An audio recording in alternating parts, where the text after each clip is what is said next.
Y ahora, otro nivel.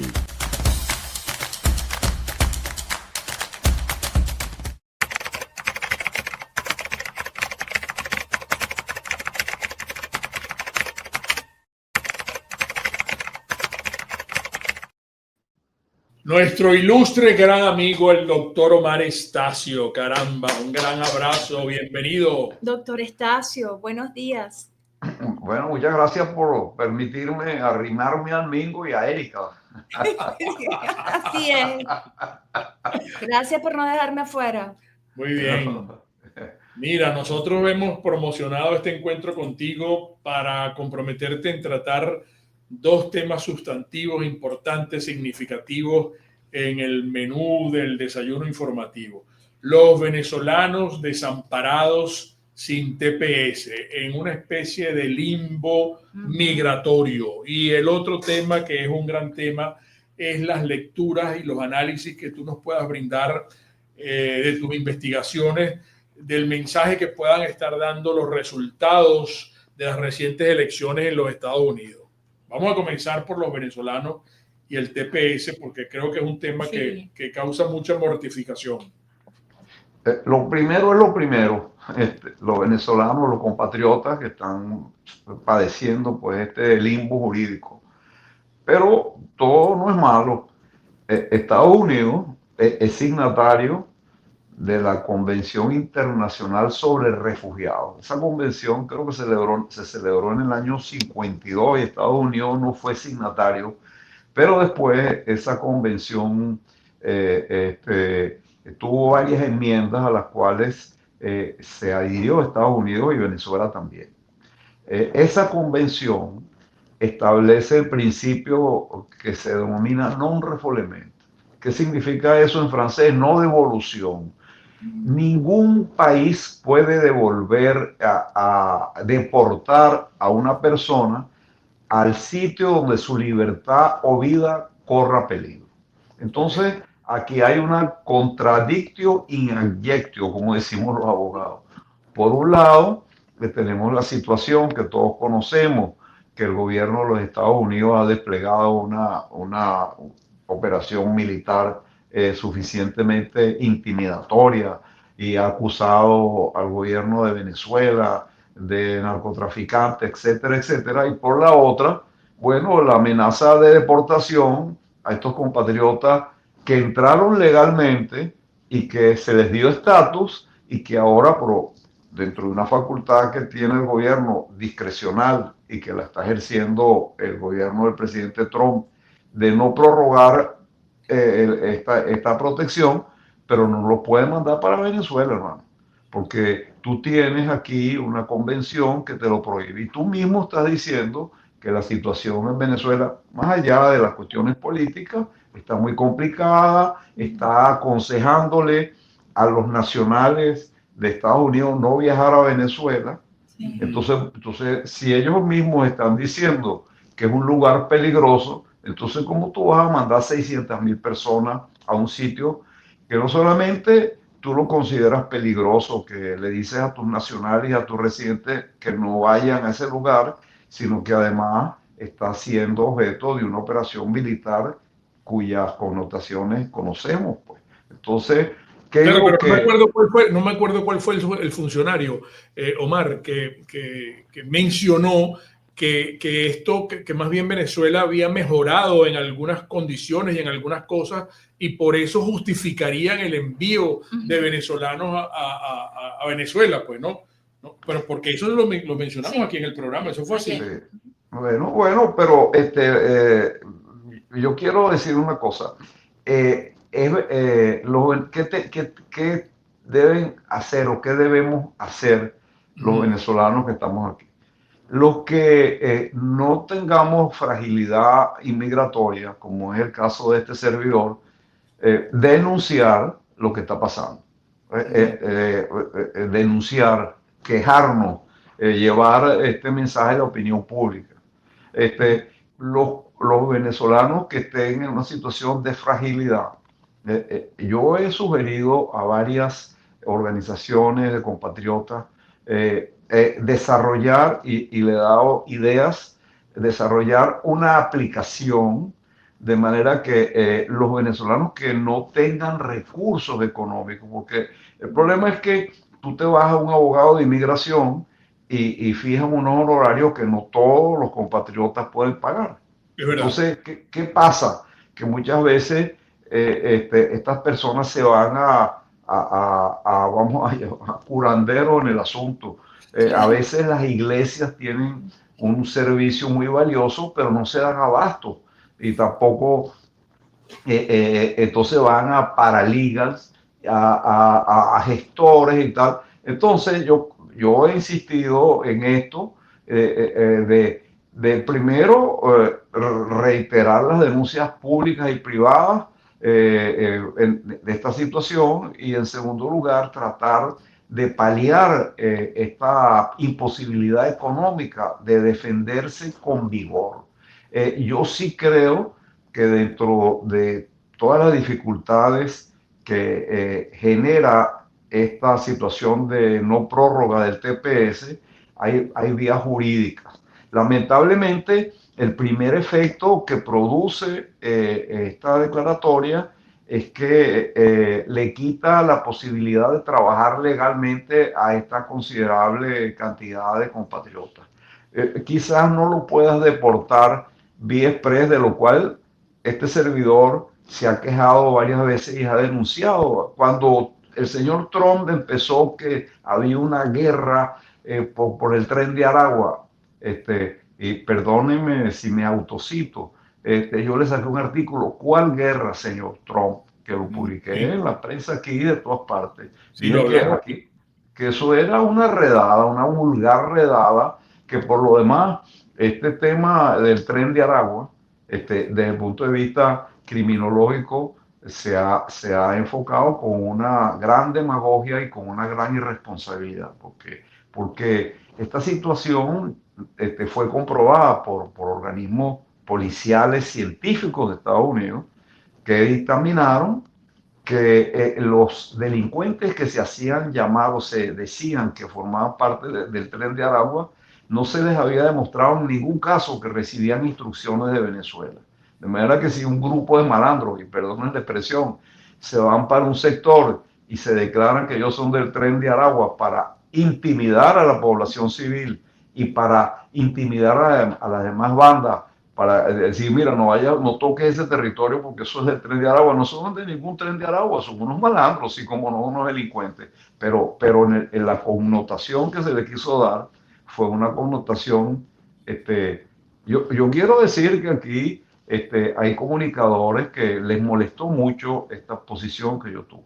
Porque está bien, a lo mejor ellos de buena fe querían magnificar el drama venezolano y bueno, tanto le molestó a cierta gente que ese parte de funcionarios, que eran funcionarios policiales de larga trayectoria, los destituyeron por haber firmado ese dictamen. Entonces, pero volviendo al tema central, los venezolanos que están en esta situación deben de buscar asesoría legal. Los venezolanos que tengan corporaciones, ONG o non-profit, como se dice aquí, es bueno que insistan en esta idea de crear mecanismos de modo que los afectados puedan acudir a los instrumentos legales sin comprometer sus cuestiones presupuestarias, porque por lo menos yo le recomendé a una compatriota, a un prestigioso abogado aquí, y cuando regresó me dijo, no, madre, me cobró $10,000. Imagínate tú. Carajo. Bueno, y yo no le podía decir nada a ese colega, porque él vive de eso y él cobra por su trabajo. Y él me puede decir, bueno, mira, un momentico, yo soy un abogado, yo no soy una organización de caridad. Entonces, y a lo mejor este señor, que por cierto ha ayudado a mucha gente, no es venezolano, pero bueno, no puede entonces poner una tienda ahí y trabajar de gratis. Pero sí aquí hay unas organizaciones también que ni siquiera son de venezolanos, sino aquí el movimiento de non-profit de ONG, como se le dice en Venezuela, es muy vigoroso porque aquí tienen un poderoso incentivo fiscal y entonces hay organizaciones muy prósperas. De hecho, todos estos juicios que han intentado, en el caso nuestro, que en algunos procesos han tenido éxito, han sido por este tipo de organizaciones que son muy fuertes, tienen abogados muy competentes y lo hacen de gratis. Entonces, bueno, hay que desarrollar estas herramientas, sobre todo porque este convenio internacional al cual me refería al comienzo establece la prohibición de criminalizar el ingreso ilegal a un país. Eso no es un crimen. Emigrar es un derecho humano. La Universal. gente emigra porque tiene necesidad de hacerlo y no se puede criminalizar a aquella persona que, compelida por situaciones de este tipo, ingresa ilegalmente a un país. Bueno, ingresa por necesidad, chico. Sí. Entonces, eso no se puede, eso no es un delito internacional. Entonces hay que empezar por allí. Lo que tengamos opinión pública, decirlo e inculcarlo y hacerlo valer. Y los que tengan instrumentos, posibilidades económicas, pues ayudar a los compatriotas y los afectados ayudarse a sí mismos, canalizando debidamente pues las necesidades de asistencia legal. Pero hay que dar la pelea. Hay que darla y yo creo que la vamos a ganar, por cierto. Pero tú dejaste colar una cuestión que es muy importante y que atañe al periodismo y a la comunicación social. Esto de algunos comunicadores que se prestan, no sé si estarán financiados a través de grandes medios o grandes portales, etcétera, para incluso crear noticias. Leí recientemente incluso una prestigiosísima revista desmintiendo a María Corina Machado, que se nutre de información falsa para presionar a que el señor Trump haga lo que está haciendo con respecto al caso Venezuela. Eso como un pequeño paréntesis. De hecho, bueno, está la renuncia de la gente de la BBC en cuanto al caso del señor Trump. Imagínate tú hasta dónde llega toda esta cuestión. Renuncia la mujer, le renuncia el otro, pues, ¿no? Ahora, yo quería que Omar nos contara un poco la realidad para que la explique, porque estaba viendo la gente del Pitazo nos ofrece un reportaje con respecto a esto del fin del TPS en Estados Unidos, el drama de un venezolano en Miami al finalizar el beneficio. El venezolano José Gregorio vive encerrado en su apartamento en Miami. Las calles que antes recorría con confianza ahora le parecen un campo minado.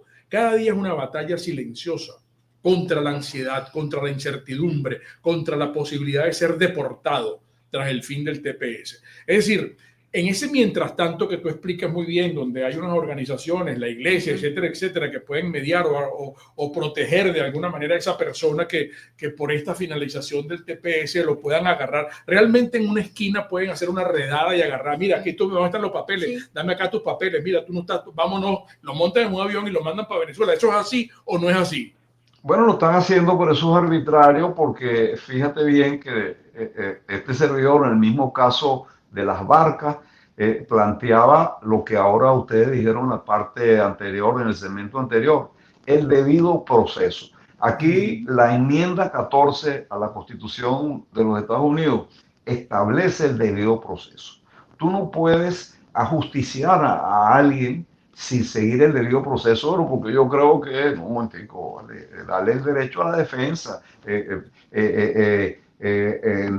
Ahí hay unas normas, hay unos principios, la proporcionalidad, que el medio empleado sea proporcional al peligro supuesto que tú representas, toda esta cantidad de principios que están desarrollados aquí y que son ley vigente aquí. Entonces, en el caso de los compatriotas y las deportaciones, tú le tienes que dar el debido proceso. Tú no puedes agarrar a un hombre, montarlo en un avión y mandarlo para afuera. No, tú tienes que llamarlo ante un juez para que él argumente, decir, mire, señor juez, aquí. Bueno, se ha dado el caso aquí, se ha dado el caso que han deportado ciudadanos nacionales porque tienen apariencia o tienen origen mexicano, pero nacieron aquí y son nacionales, y de repente pasa un escuadrón de estos que están configurados de una manera improvisada porque han subido el contingente de funcionarios encargados de este tipo de tareas que no eran profesionales, que lo han entrenado a troche y moche, y entonces a cualquier individuo que a ellos les parece que es indocumentado, se han dado casos de deportaciones de gente que le dice, pero señor, si yo nací aquí afuera, los mandan. Hay un caso emblemático de un mexicano que llevaron, pues lo deportaron, siendo nacional de aquí. Entonces, bueno, estas cosas no se pueden silenciar, hay que denunciarlas, con pruebas en la mano, por supuesto. No, uno no puede tampoco hacer denuncias irresponsables, pero yo creo que el activismo en defender a nuestros compatriotas en situación de vulnerabilidad es un imperativo categórico de todos nosotros.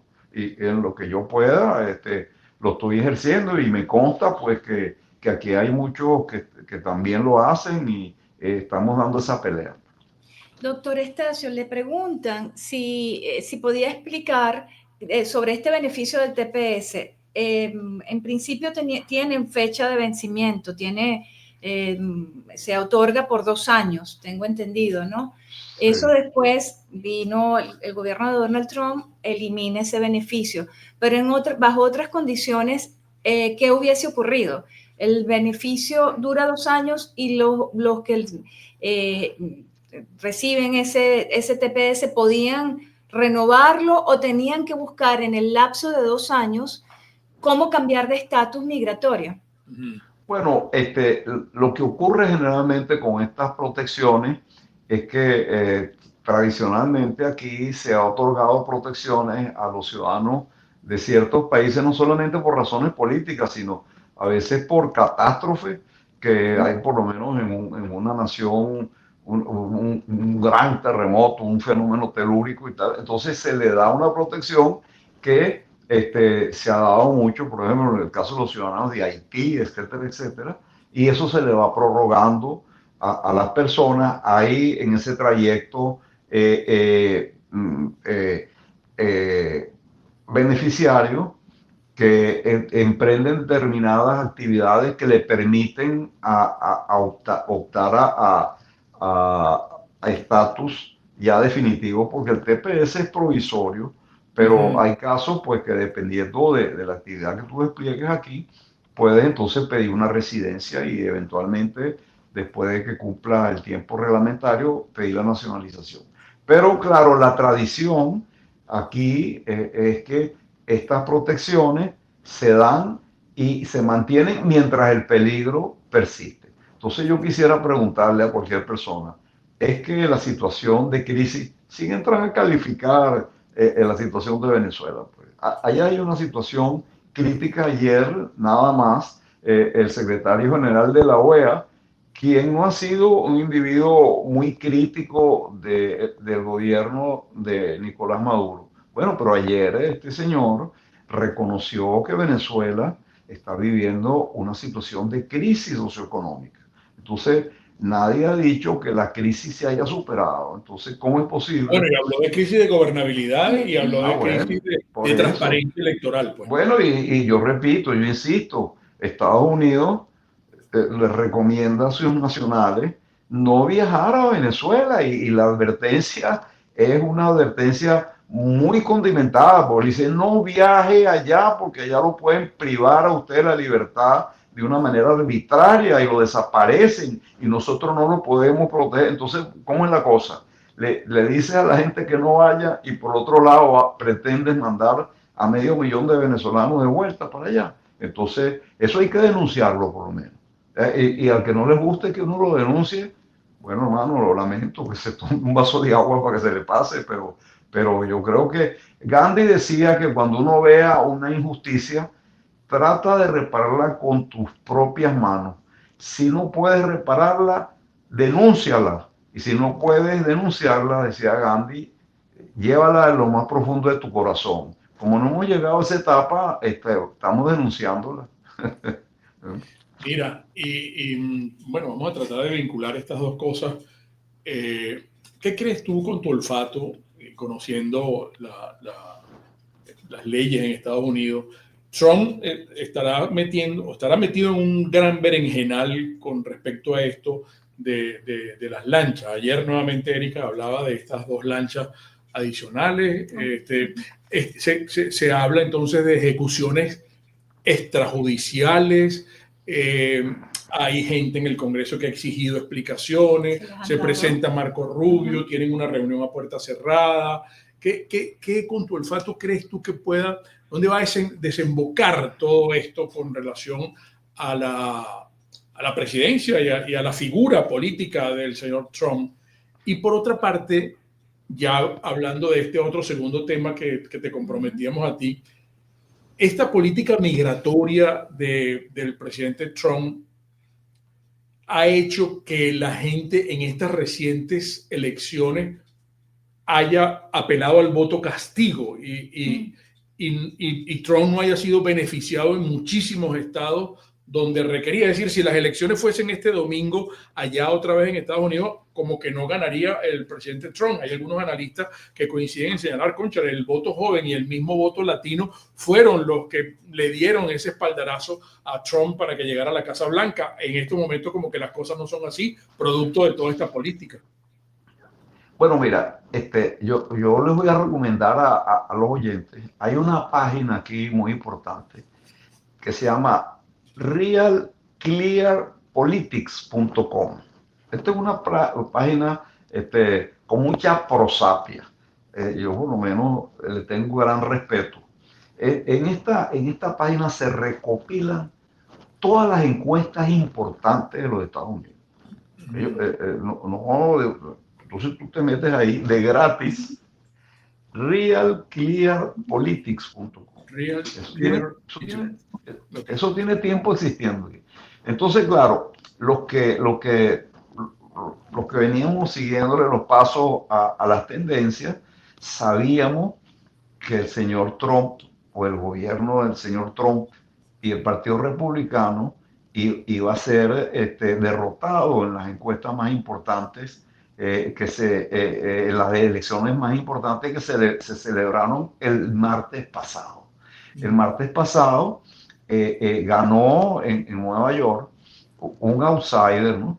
Un señor, bueno, que podrá cuestionarse de que no nació aquí, etcétera, etcétera, pero él estaba habilitado para inscribirse como candidato, tenía derecho de acuerdo con la ley, se inscribió y venía galopando las encuestas de hace tiempo, se sabía que iba a ganar. Eso no, entonces tú no puedes acusar a este señor que es comunista, que no sé qué más. Bueno, mira, sí, yo creo que no hay más anticomunista que este servidor, pero esa es la voluntad popular. Y hay que profundizar las causas por las cuales ganó. En primer lugar, porque este señor no nació en Estados Unidos, pero se había criado en Queens, que es el municipio el más populoso de Nueva York y que congrega pues una cantidad de nacionalidades de todas partes. Pues. Y eso es así desde hace mucho tiempo. Aquí hay en Nueva York, en Nueva York hay una célebre isla que era la isla donde llegaban los inmigrantes. Bueno, esa isla en un lapso de 50 años recibió a 12 millones de personas. Entonces este es un país de inmigración. Sí.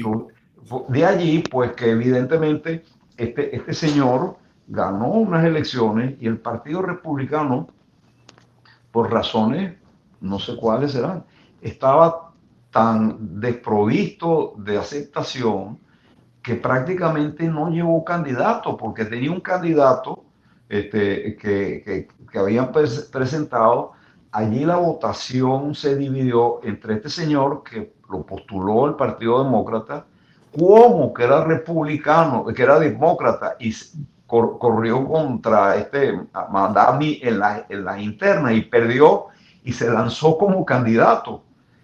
Y al final, a Cuomo, que es un señor que fue gobernador de Nueva York por el Partido Demócrata, Trump lo apoya.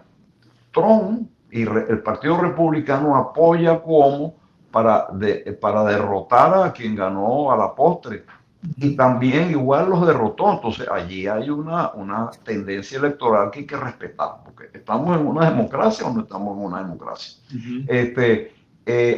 Aquí hay un célebre columnista, Paul Krugman, que Paul Krugman se ganó el premio Nobel de Economía, o sea, pues, tampoco es un académico muy reputado, es muy antagonista del Partido Republicano. Pero Krugman, comentando los resultados electorales, recurrió a una célebre frase que fue en una campaña electoral. Es la economía, estúpido. It's the economy, estúpido. Entonces, ¿qué pasó? Bueno, que la gente vota también por el bolsillo. Entonces, ¿qué pasó? Que estas aranceles de Trump se sabía, yo cuando lo vi, digo, bueno, yo no soy economista, pero en algún momento tuve una formación de eso, decía, pero qué raro esto va a subir el costo de la vida. Bueno, lo subió en efecto, lo subió desde que se implantaron, y la gente vota por el bolsillo también. Sí. Vota por el bolsillo. Entonces, para el individuo que se le ha puesto la cosa difícil económica, votaron en contra. Votaron en contra, él perdió las elecciones en New Jersey. Era previsible que la perdiera porque ese es un estado predominantemente prodemócrata, ¿verdad? Pero la perdió en Virginia, que es un estado oscilante, que no está pues atado pues a un sector político, sino varía. Bueno, ahí perdió también. Y en California, que se hizo una especie de referéndum, bueno, ahí se sabía que iba a perder, pero perdió por un margen muy amplio. Entonces, Trump se molestó por el resultado electoral. Tanto se molestó que incluso amenazó con retirar fondos a Nueva York. Bueno, pues es una cosa totalmente antidemocrática. ¿Cómo tú vas a castigar a una municipalidad, a una alcaldía? Mire, a la alcaldía de Nueva York, si gana el señor yo le quito el presupuesto. Eso es una práctica antidemocrática. A mí que me perdone el señor Trump, pero eso no es democrático. Eso es una práctica autoritaria. Aquí la polarización en Estados Unidos está exacerbada. Siempre ha habido polarización. Recordemos, bueno, de la guerra, la guerra del siglo XIX, la célebre guerra del norte contra el sur, después el Ku Klux Klan, el macartismo, cuando la época de la lucha por los derechos civiles. Siempre ha habido la polarización, tiene sus altibajos. Ahorita estamos en un punto alto de la polarización.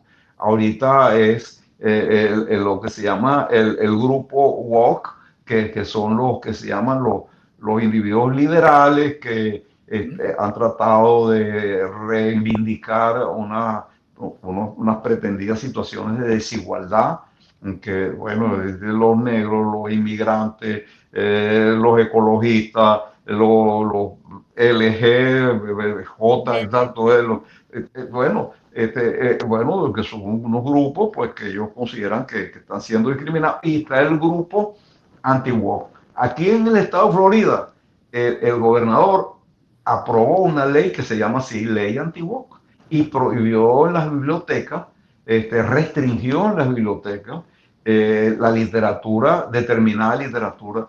Aquí en general, no ya en el caso específico del gobernador, se ha restringido la divulgación de las situaciones de esclavitud que se vivió en Estados Unidos. Pues se ha considerado contraproducente que esa parte de la historia se divulgue, pues. Sí. Entonces, eso es un reflejo de la polarización que valga la redundancia, se permea, por ejemplo, en cosas que no son eminentemente políticas. La defensa del medio ambiente. Bueno, aquí hay posiciones evidentemente radicales, los negacionistas dicen, no, vale, que cambio climático, no hay cambio climático, ese es uno y otro que, por lo menos el tema del armamentismo. Aquí en Estados Unidos hay más revólveres que gente. En Estados Unidos hay como 340 millones de habitantes y se hizo un censo de revólveres bueno, y armas en general, y hay como 400 y pico millones. Yo tengo un familiar que tiene en su casa como 16 armas. Yo le digo, chico, pero ¿para qué tú tienes? No, que aquí viene esto, ¿sabes? Tipo, bueno, se ha creado como una paranoia, ¿no? Bueno, eso tiene ahorita un pico, que hay una gran polarización. Ojalá, pues, que eso pase, eso ha pasado. El macartismo, recuérdense que aquel MacArthur que tenía una comisión en el Congreso, y aquí están los comunistas y tal, y bueno, eso en este momento, aquí hay los que vivimos en Miami, y particularmente en el barrio donde yo vivo, no sufrimos esto mucho, porque aquí, bueno, tiene un perfil demográfico y somos privilegiados. Pero más al norte, concretamente, incluso el mismo gobernador de aquí forma parte, yo lo digo sin miedo, porque si, ese señor por lo menos agarraba un grupo de inmigrantes, incluso compatriotas. Yo como compatriota no se lo perdono.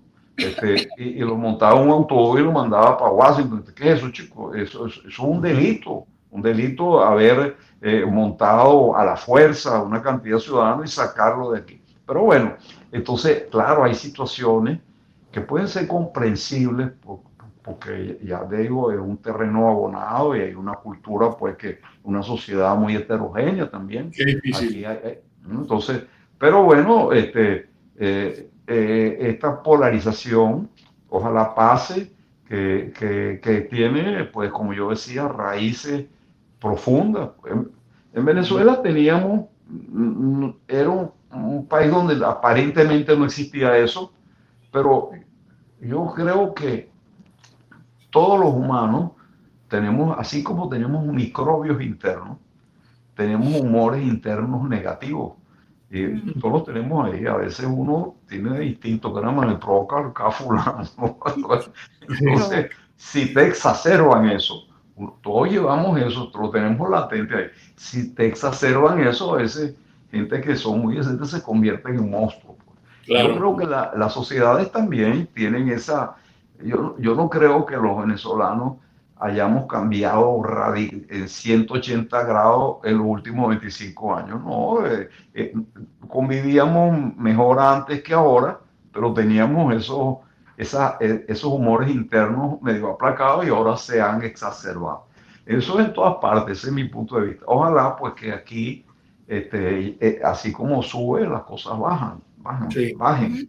Entonces, pero evidentemente que aquí hay una gran polarización que se manifiesta incluso en este tema migratorio que hablábamos al principio. Y no solamente en Estados Unidos, ahorita es como una ola que hay en todas partes. Que es razonable, porque uno dice, bueno, hay determinadas etnias que no se mezclan, que ellos llegan a un sitio bueno, y crean guetos, y bueno, por lo menos eso que le imputan a los musulmanes, los criminalizan también. Bueno, porque los musulmanes se mezclan poco, se llegan a un sitio y ellos se casan entre ellos mismos y no se mezclan, no se integran. Pero ese lado que quizás no es muy amistoso, pero ¿por qué están allí? Bueno, están allí porque lo dejaron entrar. ¿Y por qué lo dejaron entrar? Lo dejaron entrar porque era mano de obra barata. Y aquí en todas partes, en Alemania, en Inglaterra, bueno, chicos, ¿y por qué esos franceses dejaron entrar? En España, lo dejaron entrar porque era mano de obra barata. Y ahora entonces no te quejes, trata de manejar eso con sentido humano, trata de ver cómo lo integras, sin tampoco irrespetarle sus creencias, no de manera violenta. Pero también las sociedades tienen que asumir sus propias responsabilidades. tú dejaste entrada para tener mano de obra barata. Bueno, Bueno, ahora cálatela. Sí, claro. Omar, se nos agotó el tiempo, vale. Doctor Bueno, Estacio, sí. muchísimas gracias. Muchísimas Bueno, gracias. Qué bueno. buena esta conversación contigo. Espero que la próxima vez, por lo menos, celebremos el jonrón que dio Miguel Rojas en la final de Dodgers contra Una hazaña. porque Sí. todo no es malo. Dios te oiga. Un gran abrazo, vale. Gracias. Gracias a ustedes. Con salud. Sí, señor. Qué bueno conversar.